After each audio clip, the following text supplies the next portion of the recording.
Connaissance, recherche, sciences, dessin, mathématiques, théorie, physique, philosophie, conférences, archéologie, environnement, nature.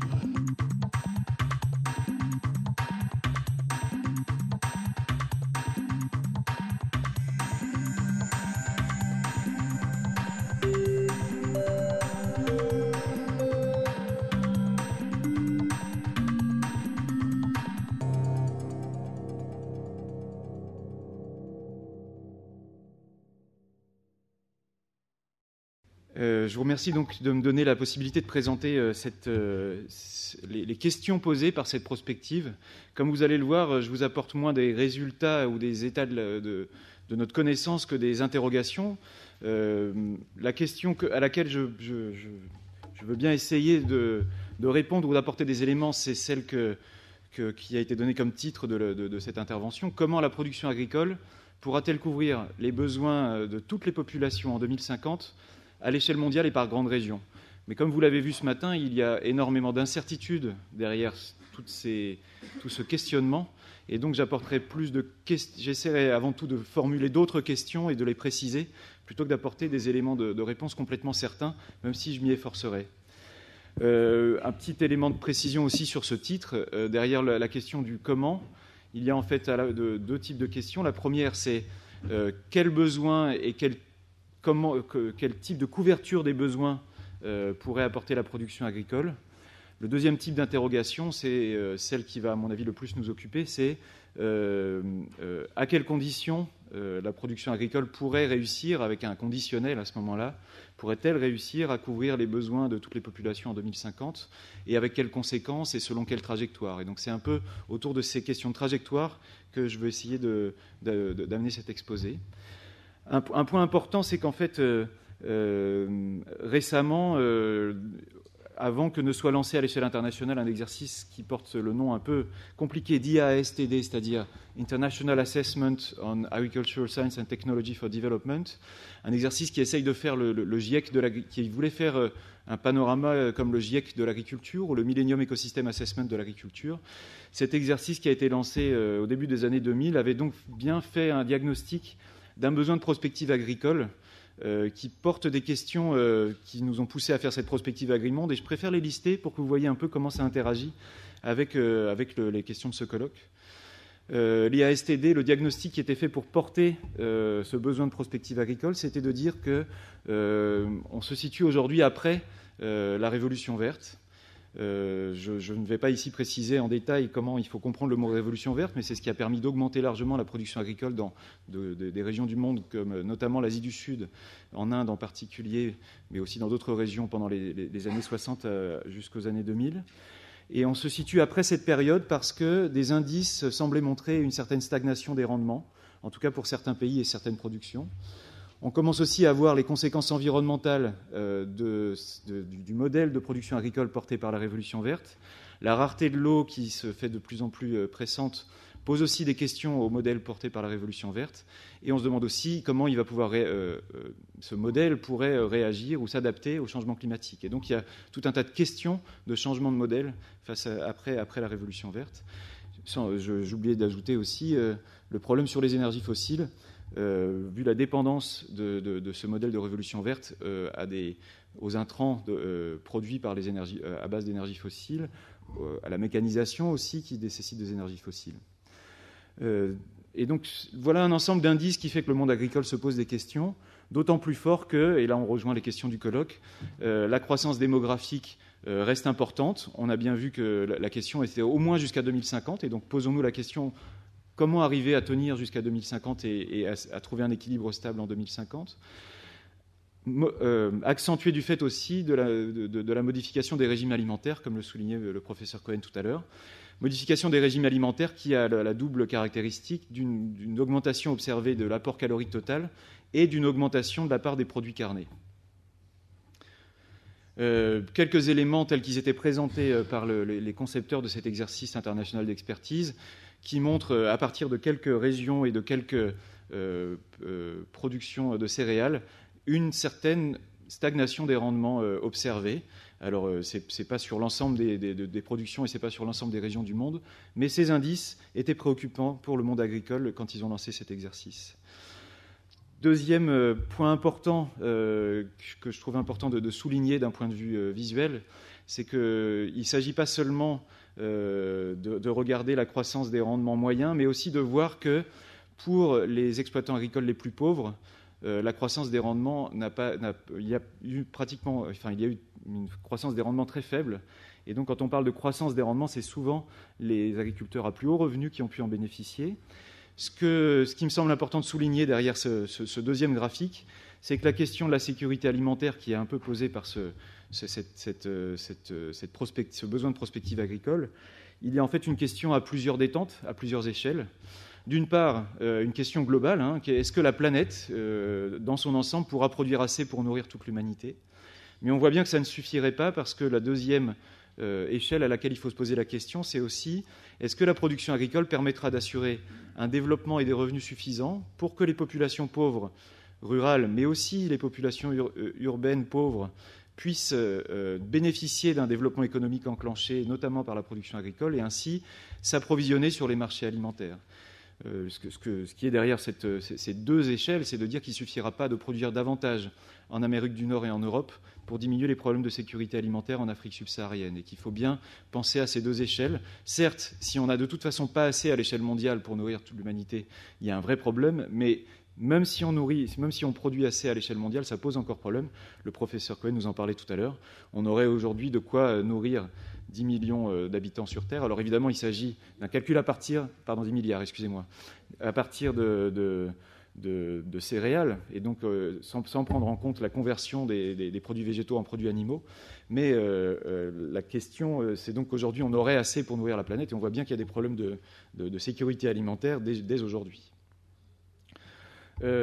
Évidemment, on rejoint avec cette question des choses qui sont des questions très basiques. Je n'oserais pas revenir jusqu'à Malthus, mais c'est vraiment cette question-là, c'est-à-dire, est-ce qu'il y a des limites du potentiel cultivable ?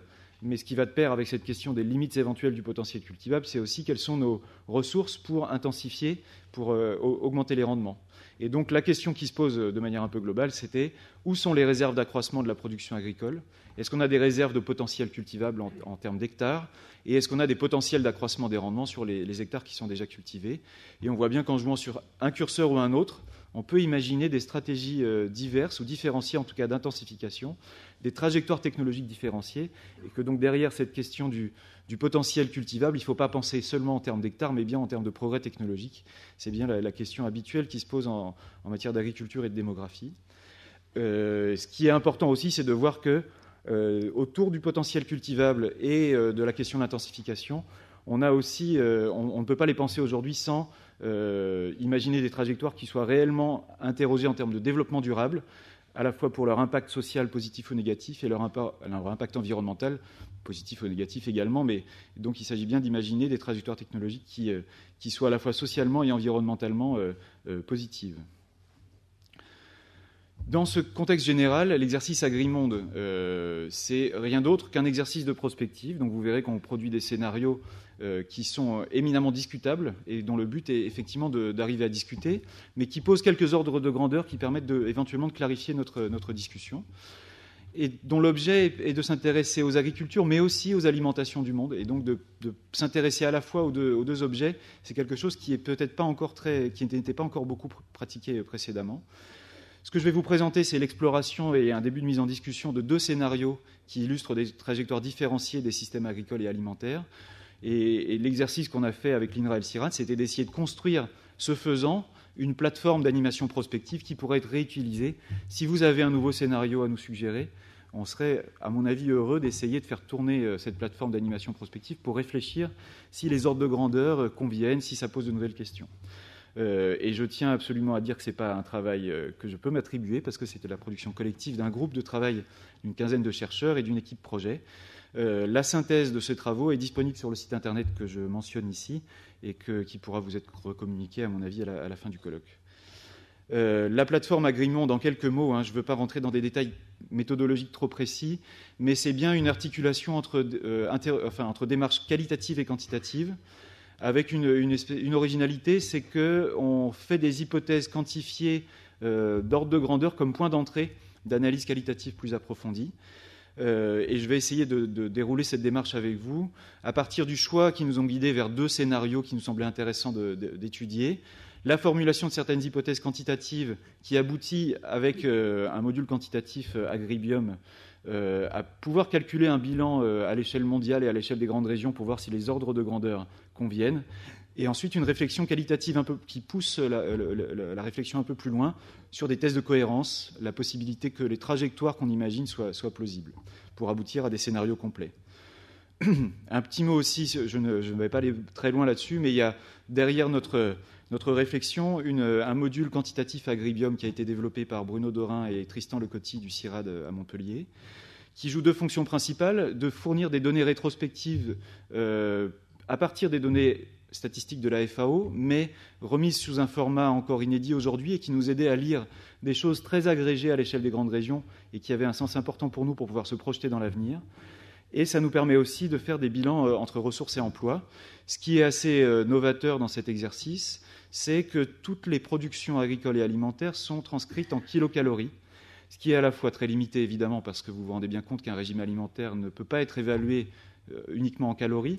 Par contre, ça permet d'essayer de projeter des choses à des niveaux agrégés qu'on ne peut pas faire autrement quand on mobilise des denrées qui ont des caractéristiques, des valeurs et des quantités de volume très différentes. Ce qu'on fait donc, c'est exprimer en kilocalories 5 catégories de produits.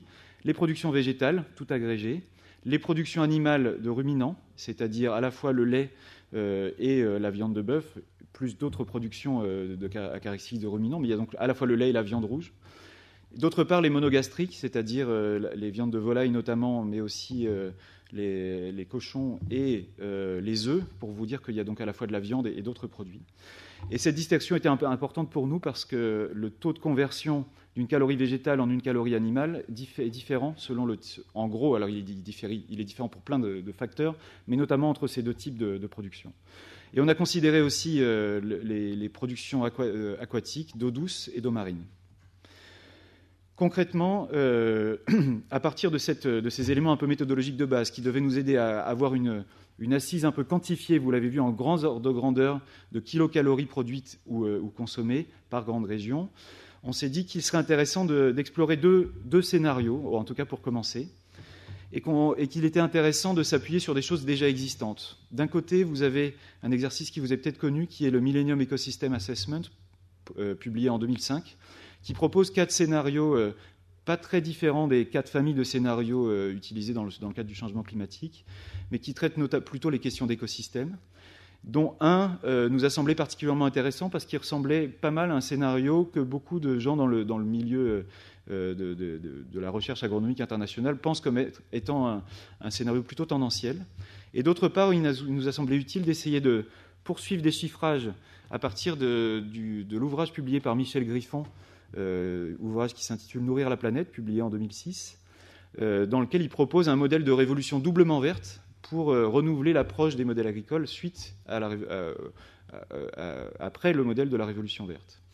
Donc ces 2 scénarios ne sont pas exactement ni celui du Millennium Ecosystem Assessment ni celui de Michel Griffon, mais on les a donc renommés Agrimonde 1, qui correspond à une exploration approfondie des propositions de Michel Griffon, qui nous semblait être un scénario possible de développement durable, d'agriculture et d'alimentation durable.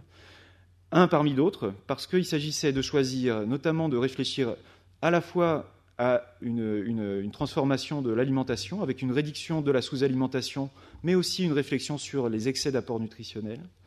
Et, en termes de production agricole, essayer d'explorer ce que signifierait l'intensification écologique.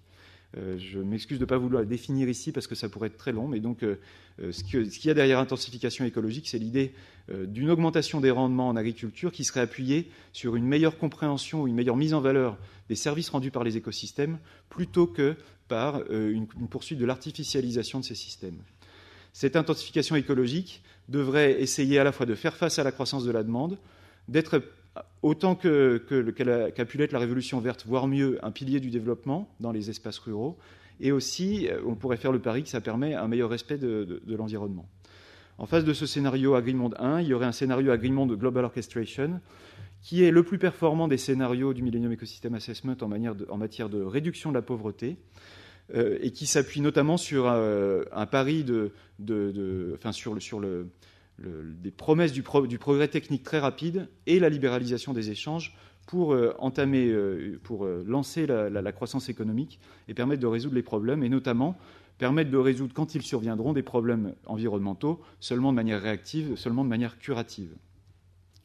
En gros, le scénario Agrimonde-Géo est un scénario qui est largement tendanciel, tant pour la production agricole que pour les consommations alimentaires.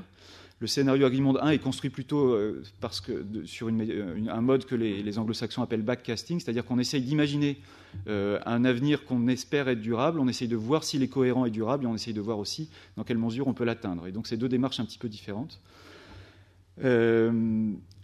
Quelques éléments encore concrets. On se place bien à l'horizon 2050 en se disant qu'à 2050, on est à l'horizon où 9 milliards d'habitants environ, on a bien vu que le professeur Cohen nous disait quand même entre 7,8 et 10,8 milliards d'habitants comme fourchette imaginable. Mais ça, il nous semblait qu'en tout cas, c'était à peu près le moment où on pourrait imaginer une stabilisation. Et notre vision du monde est grossière, mais quand même différenciée selon 6 grandes régions dans le monde, qui sont les mêmes utilisées par le Millennium Ecosystem Assessment. Vous les verrez tout à l'heure. Elle regroupe l'Afrique subsaharienne étant une de ces régions, et elle va attirer notre attention. Un point important, c'est que dans notre principe de travail, on veut apprécier la capacité de chaque région à satisfaire les besoins alimentaires de sa propre population. Nous n'avons pas en tête l'idée qu'il faudrait prôner l'autosuffisance alimentaire, mais cette appréciation de l'adéquation entre la production propre d'une région et les besoins propres d'une région en matière alimentaire nous donne une double indication. D'une part, une indication de sécurité alimentaire, dans quelle mesure la région va être dépendante d'autres régions pour son alimentation, et d'autre part, dans quelle mesure la production de cette région peut contribuer au développement et peut créer des revenus localement. Ce qu'on fait donc, c'est donc vraiment des calculs d'ordre de grandeur sans échange. D'abord, d'essayer de voir comment chaque région pourrait couvrir ses propres besoins sans qu'on imagine qu'il s'agisse là derrière que cette région se nourrisse en vase clos. Et on imagine ensuite des échanges pour voir si cela peut si on peut boucler les équilibres à l'échelle mondiale sans effectuer de véritables simulations de marché. Vous l'aurez compris, il n'y a pas de travail de modélisation économique dans notre démarche. Il nous semble que c'est en discutant de ces scénarios à partir de ces grands ordres de grandeur qu'on pourrait désigner aux économistes là où il y aurait vraiment de la modélisation économique à poursuivre et à approfondir. Point important pour ce colloque aussi, dans les deux scénarios, on prend les mêmes hypothèses démographiques qui sont les hypothèses démographiques médianes de l'ONU 2006, c'est-à-dire les 9,2 milliards d'habitants à l'échelle planétaire. Et on a les mêmes hypothèses dans les deux scénarios. Ce qu'il faut voir derrière, c'est que c'est des scénarios où on n'envisage pas de migration internationale forte. Donc, on n'est pas en train de décrire des futurs réels de ce que seront l'agriculture et l'alimentation du monde. On se dit, si on veut imaginer qu'il n'y a pas de migration forte, est-ce que malgré tout, par exemple, l'Afrique subsaharienne pourrait subvenir aux besoins de sa propre population, ou dans quelle mesure elle va être dépendante des échanges s'il n'y a pas de migration de cette population?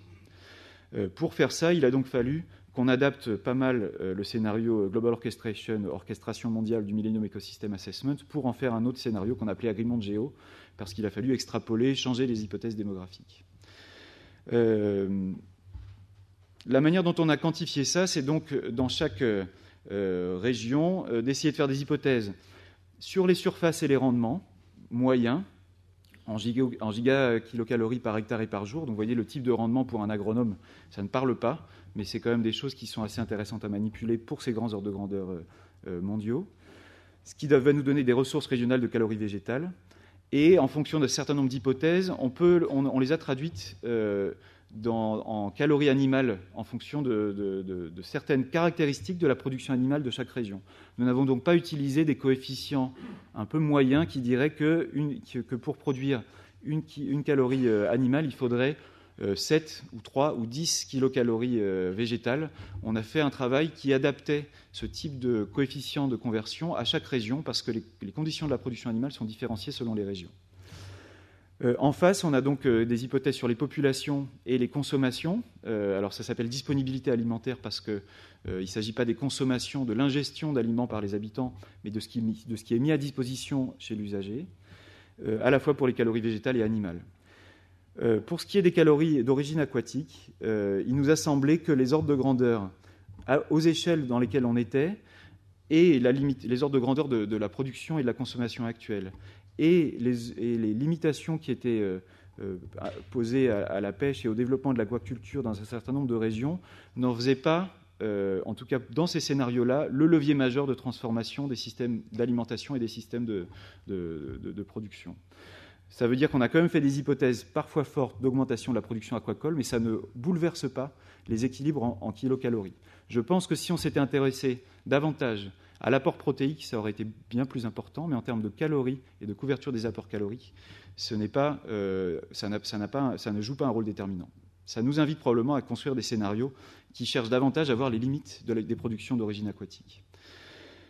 En termes de population, vous avez là les hypothèses de population faites par l'ONU, où vous voyez que ce qui est frappant, c'est la multiplication par 2,5 de la population d'Afrique subsaharienne, sachant que les autres augmentations ne sont pas négligeables, mais c'est notamment celle qui retient le plus l'attention. Pour ce qui est des consommations alimentaires, l'hypothèse de notre scénario tendanciel Agreement Géo, c'est que la croissance économique conduit à une augmentation de l'apport calorique total et à une augmentation de la part carnée dans le régime alimentaire.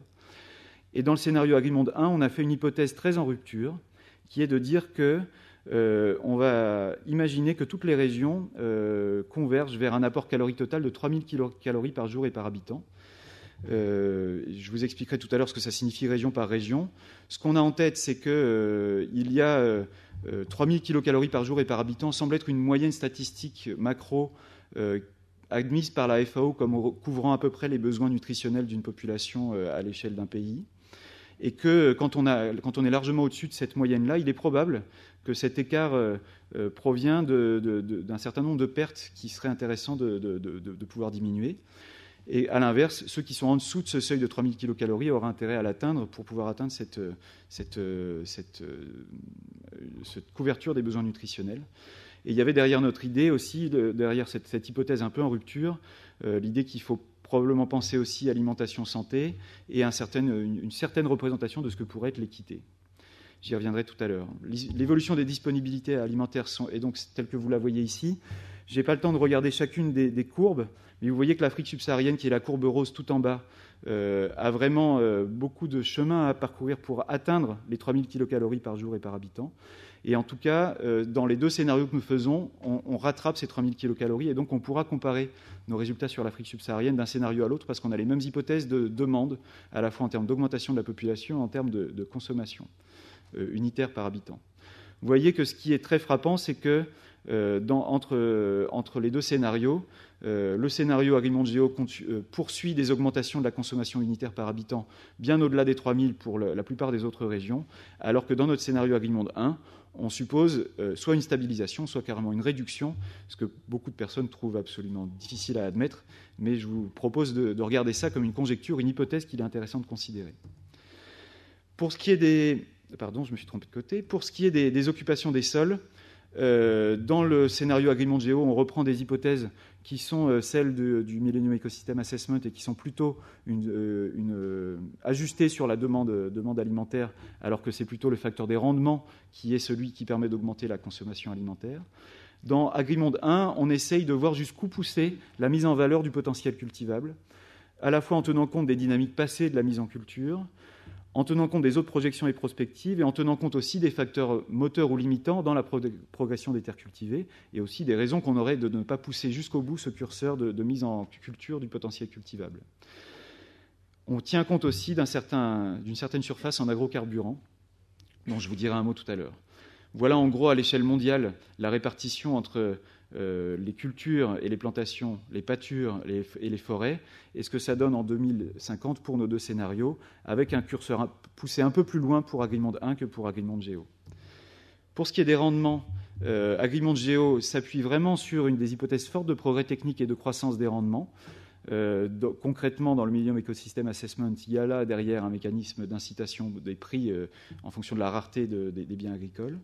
Dans Agreement 1, on fait des hypothèses qui sont très minimales. On essaye de voir les hypothèses planchées en matière de rendement, en tenant compte bien sûr des évolutions passées et des niveaux atteints, en se rendant compte qu'il y a un certain nombre de plateaux qui ont été atteints, en essayant de voir aussi que quand on fait des hypothèses d'accroissement des surfaces cultivées, on atteint des parties du potentiel cultivable qui ne donnent pas forcément de très forts rendements, et aussi en tenant compte de ce que pourrait être le potentiel de rendement de l'intensification écologique, derrière laquelle les chercheurs placent encore un certain nombre d'hypothèses qui ne sont pas toutes convergentes.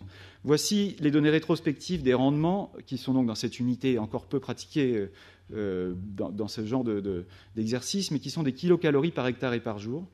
Et vous voyez donc que si vous regardez la courbe tout en haut, qui est celle de l'Asie, en violet ou en mauve, c'est une courbe dont on pourrait penser qu'elle est déjà très haut et qu'elle aurait tendance à plafonner. On pourrait se dire la même chose sur la courbe de l'OCDE, qui est la courbe bleu ciel. Ce qui est important de voir, c'est que les courbes de l'ex-URSS en orange tout en bas est descendue dans les dernières années, et qu'en revanche, on voit une courbe de l'Afrique subsaharienne qui monte très lentement uniquement, et dont on imagine que là, on pourrait avoir des réserves d'accroissement des rendements à utiliser. Voilà rapidement les hypothèses qu'on a faites. Je pense qu'il faut que j'aille un petit peu plus vite, sinon je vais vous perdre dans les chiffres. Quelques mots sur les équilibres régionaux que ça peut nous donner. Afrique du Nord, Moyen-Orient, ce que je vous propose de regarder, c'est essentiellement qu'il n'y a pas de potentiel cultivable encore, il n'y a pas de réserve de potentiel cultivable d'après les chiffres que nous avons consultés, ni d'ailleurs de potentiel d'irrigation supplémentaire à cause de la rareté de l'eau.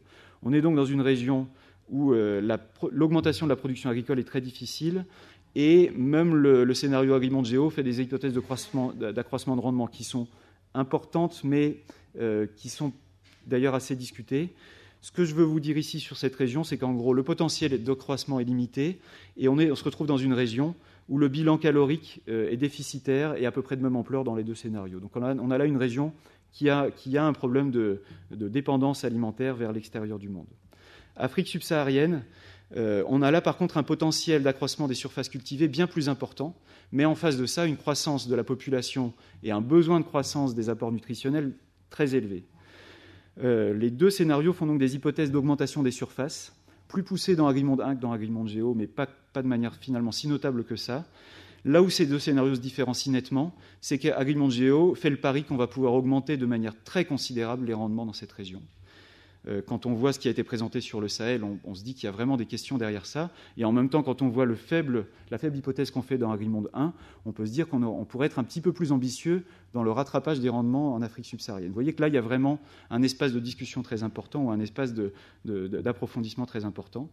En tout cas, ce que je vous propose de noter, c'est que dans les deux cas, malgré ces hypothèses fortes, l'Afrique subsaharienne est déficitaire d'un point de vue alimentaire, ne peut pas produire autant que sa population consomme, même si c'est plus marqué dans le scénario AgriMonde 1. En Amérique latine, c'est l'autre région où on a un gros potentiel cultivable pas encore utilisé, et en même temps, on sait bien que, comme en Afrique subsaharienne, ce potentiel est probablement situé en partie sous les forêts primaires. De la manière dont il est évalué, en tout cas, ne nous permet pas complètement de le dire, mais c'est probablement proche de là où se situent les forêts primaires.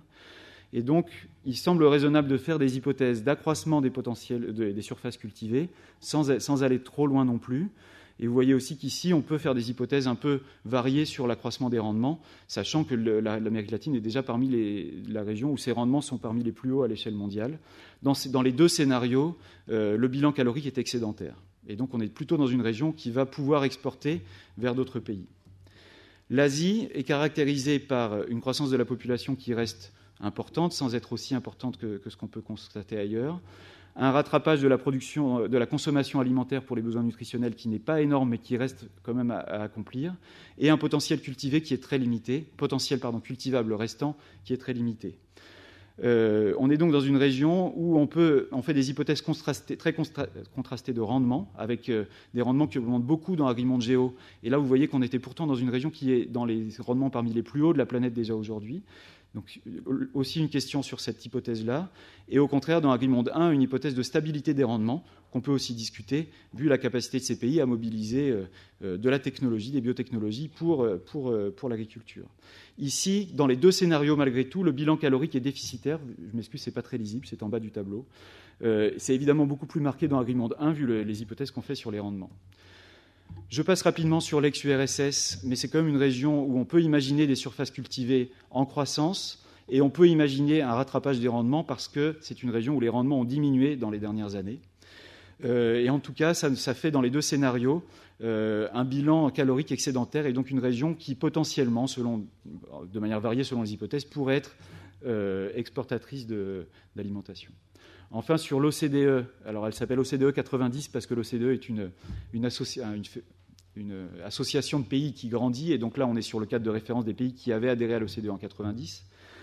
Je m'excuse pour ce détail, mais ça vous explique la raison de cette dénomination. Là, on se retrouve dans une région où on pense que les surfaces mises en culture vont probablement faiblement augmenter dans les deux cas, et un potentiel d'accroissement des rendements qui n'est pas nul, mais dans Agrimond 1, on a supposé que les rendements seraient plutôt stables, notamment sous une hypothèse d'intensification écologique. Et là, on a aussi un bilan calorique excédentaire qui est très marqué dans Agrimond 1 parce qu'on fait une hypothèse forte de réduction de la consommation dans notre région, hypothèse qui est évidemment très discutable aussi. Je vais essayer de tirer maintenant quelques enseignements rapides de cet aspect quantitatif sur les ordres de grandeur. On a donc construit deux scénarios, qui ne sont que deux scénarios parmi d'autres, mais qui montrent qu'on peut construire des scénarios où les ressources couvrent les emplois en 2050. Malgré tout, ça c'est à l'échelle mondiale, et 3 régions devront importer des calories alimentaires selon toutes nos hypothèses. Il s'agit d'Afrique du Nord, Moyen-Orient, de l'Afrique subsaharienne et de l'Asie. D'autre part, les échanges minimums entre régions augmentent entre 2003 et 2050. Les échanges minimums que nous calculons à partir de nos ordres de grandeur, il ne s'agit évidemment pas d'une simulation d'échanges économiques, mais il nous semble que nos ordres de grandeur disent que ces échanges sont plutôt voués à augmenter. Cependant, dans Agrimond 1, qui est notre solution d'intensification écologique, finalement, les déficits et les surplus sont plus importants que dans le scénario Agrimond Géo, et donc les échanges devraient être encore plus importants. Quelques points sur les limites de notre approche quantitative. Nous n'avons pas pu mobiliser d'impact quantifié du changement climatique sur le potentiel cultivable et les rendements potentiels.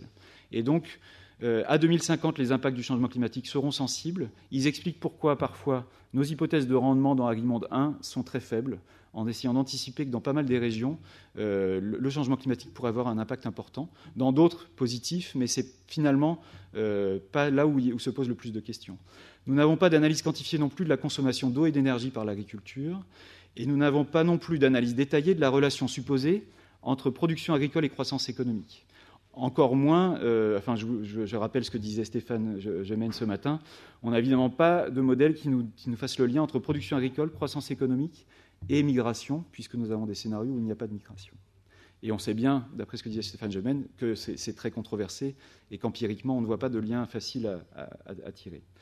Enfin, on n'a pas de simulation d'échange parce qu'il y aurait une infinité de variantes possibles des échanges commerciaux entre les régions qui préfèrent importer des produits animaux qui sont produits ailleurs ou alors des céréales pour produire chez eux de la production animale pour couvrir leurs besoins. Et donc là, il y a encore toute une palette d'échanges commerciaux. Je n'en dis pas plus, mais là, il y a encore, vous voyez que c'est encore des scénarios qui sont relativement... qui laissent des éléments dans l'ombre. Ces scénarios, on les a aussi construits de manière complète du point de vue qualitatif pour montrer qu'au-delà de ces aspects quantifiés qui sont plutôt d'ordre technique sur la production, il y a aussi tout un ensemble de dimensions sociologiques et culturelles et de politiques publiques qui sont très importantes. Je livre juste quelques éléments dans ce tableau qui essayent de contraster les dimensions qualitatives de ces deux scénarios. D'un côté, les systèmes d'innovation dans les deux cas doivent être très différents. Le scénario Agrimond Géo poursuit la trajectoire technologique précédente, alors que le scénario Agrimond 1 suppose un changement assez important dans le système d'innovation technologique. Autre point important que je mentionne pour mémoire, en matière d'industrie agroalimentaire de filière, les deux scénarios aussi ont des caractéristiques très différentes, et il nous semble que ce n'est pas uniquement sur nos paramètres techniques qu'il faut avoir l'œil, parce qu'une partie de ces évolutions et de ces trajectoires pourrait très bien être tirée par ces filières et par cette organisation de l'industrie agroalimentaire. Je vois que j'ai parlé trop longtemps. Je vais quand même essayer, je m'en excuse par avance, je vais prendre un petit peu plus de temps que ce que m'indique monsieur le professeur Léridon, pour quand même tirer quelques enseignements qui me paraissent utiles. Un point important de nos scénarios, un point de discussion important que je vous livre, c'est sur ces trajectoires de transformation des systèmes agricoles. Et donc sur le développement agricole et rural, ce que disent nos scénarios est assez intéressant et différencié selon les régions. En Afrique subsaharienne, il nous semble qu'il y a une discussion à avoir entre des gains de rendement qui apparaissent faciles à obtenir par l'intensification classique, c'est-à-dire un minimum de mécanisation et d'apport d'engrais. La question est, cette trajectoire, pourquoi n'a-t-elle pas été enclenchée plus tôt ? Sont-ils donc, ces gains de rendement sont-ils donc réellement accessibles par les agriculteurs et les plus pauvres de ces agriculteurs ? Ces gains sont-ils robustes au changement climatique ? Et aura-t-on réellement la possibilité de changer de trajectoire ultérieurement ? Parce que ces trajectoires technologiques, on sait bien qu'elles ont un certain nombre d'irréversibilités. À l'inverse, la trajectoire technologique d'intensification écologique constitue-t-elle une réelle voie de développement, étant entendu qu'on ne sait pas quelles améliorations de rendement elles vont pouvoir apporter dans les années qui viennent, alors que ces années qui viennent sont cruciales. En revanche, on voit bien qu'il y a un certain nombre d'acteurs du monde agricole en Afrique subsaharienne qui pensent qu'il y a derrière ça une meilleure capacité à être robuste au changement climatique et que c'est donc une voie qui reste intéressante à explorer. D'autres, il y a des cas qui sont entièrement différents et qui sont même, je les mets dans un même paquet, même si il faudrait évidemment différencier les deux. C'est l'Afrique du Nord et le Moyen-Orient d'une part et l'Asie d'autre part. Dans les deux cas, le potentiel cultivable est limité. Le potentiel d'accroissement des rendements ne semble pas énorme, ou en tout cas très discutable. Ça peut conduire à un développement agricole limité et donc à une poursuite de l'exode rural, de l'urbanisation et donc de l'artificialisation de certaines terres qui peuvent être les meilleures. Et donc une boucle qui semble assez problématique. Et on voit bien combien en Asie, on pourrait probablement compter sur d'autres volets du développement économique pour poursuivre le développement de ces pays. En revanche, pour l'Afrique du Nord et Moyen-Orient, il y a là une question très importante. Deuxième point sur ces trajectoires de transformation des systèmes agricoles, c'est la question de l'innovation et de sa diffusion. Comme je vous le disais tout à l'heure, il s'agit pas seulement d'innovation technologique, mais aussi d'innovation organisationnelle, dans l'organisation des territoires, des filières, des marchés et de la distribution. Et donc, je n'ai pas le temps de rentrer dans les détails de ça, mais derrière ces deux trajectoires, il n'y a pas que de l'agronomie. Il y a aussi une réflexion sur les systèmes, à la fois des échanges internationaux et les filières. D'autre part, ce qui nous semble intéressant, c'est que cette innovation, elle pousse notamment à essayer de faire bouger des frontières entre les systèmes de production, la ville et les espaces protégés, avec de l'agro-silvopastoralisme à proximité des espaces protégés, des infrastructures écologiques dans les espaces agricoles et de l'agriculture en ville. Et donc il y a là toute une source d'innovation qu'il faudrait probablement regarder pour sortir des catégories un peu trop rapides qu'on a développées là. Je dis juste un mot encore sur le système d'élevage, qui sont un point qu'on n'a pas beaucoup approfondi, mais peut-être davantage que ça n'est fait généralement dans ces exercices de bilan mondial, en montrant notamment la diversité des systèmes de production animale entre ceux qui sont nourris sur du concentré par des compléments alimentaires en hors-sol et ceux qui reposent essentiellement sur les pâtures et sur les résidus. Et donc on a là une complexité de la situation qui fait qu'il est difficile de dire si le bœuf est vraiment plus mauvais que le poulet. Moi, je pense qu'il ne faut surtout pas dire ce genre de choses.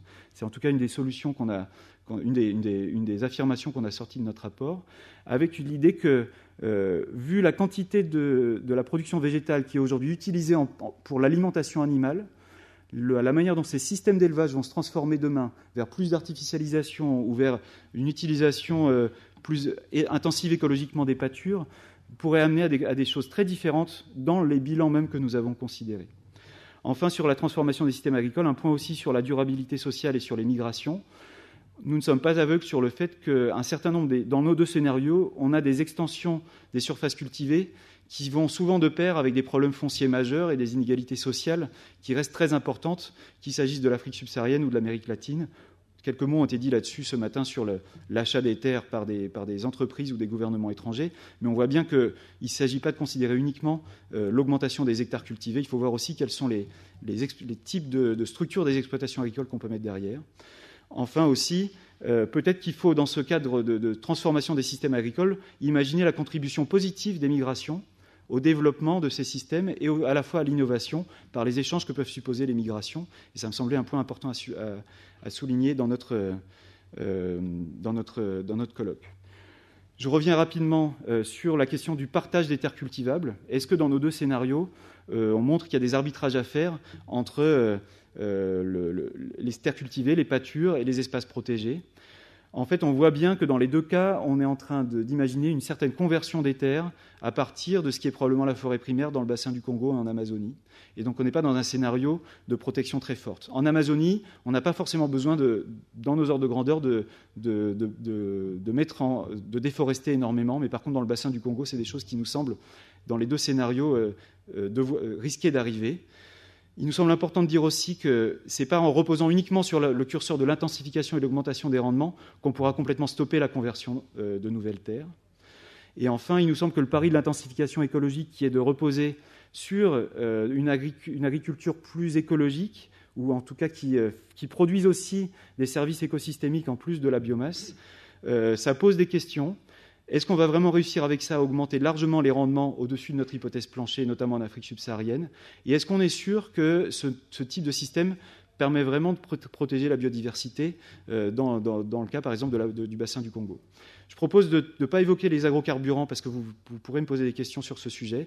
Ça n'a pas été un point majeur de notre discussion sur ces deux scénarios-là à 2050.